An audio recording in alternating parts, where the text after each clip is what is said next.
ക്രിസ്തുവിന് മാത്രമേ മനുഷ്യന് ഭാവവിലോചനം കൊടുക്കുവാൻ കഴിയത്തുള്ളൂ. ഞാൻ പറഞ്ഞില്ലയോ, ഇവിടെ നടക്കുന്ന സംഭവ വികാസങ്ങളുടെ വെളിച്ചത്തിൽ ഒന്നുകൂടി ഊതി പറയുന്നു, യേശു ക്രിസ്തു ആരാണെന്നുള്ളത്. യേശു ക്രിസ്തു ഒരു നവോത്ഥാന നായകനാണോ? ആണ്. എങ്ങനെ?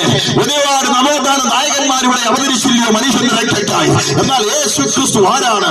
ഇവിടെ ഒരു വിപ്ലവമില്ല, വിപ്ലവ നേതാവുമില്ല. പിന്നെ ആരാണ് യേശു ക്രിസ്തു?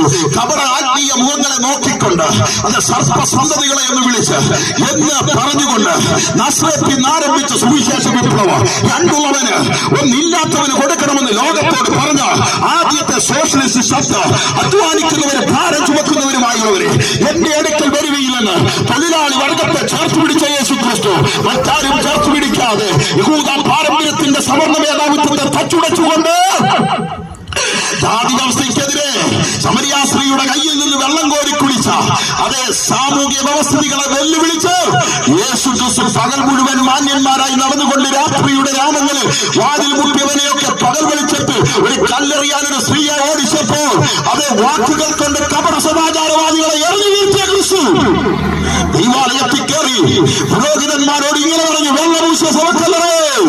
അത് മാത്രമല്ല, ദൈവാലയത്തിൽ വിൽക്കുന്നവരെയും വാങ്ങുന്നവരെയോ പുറത്താക്കിക്കൊണ്ട് എന്റെ ആലയ പ്രാർത്ഥനാലയം എന്ന് വിളിക്കപ്പെടും, നിങ്ങളതിനെ കള്ളന്മാരുടെ ഗുഹയാക്കിയെന്ന് ലോകത്തോട് വിളിച്ചു പറഞ്ഞ ഏക സഭ്യദൈവമായിരിക്കുന്ന യേശു ക്രിസ്തു ഒരു കുറ്റവും ചെയ്യാതിരുന്നിട്ടോ ഇവിടുത്തെ കോടതി വെറുതെ വിട്ടിട്ടോ ഇവനിൽ ഒരു കുറ്റമില്ലെന്ന് ലോകം വിളിച്ചു പറഞ്ഞപ്പോൾ നീതിന്യായ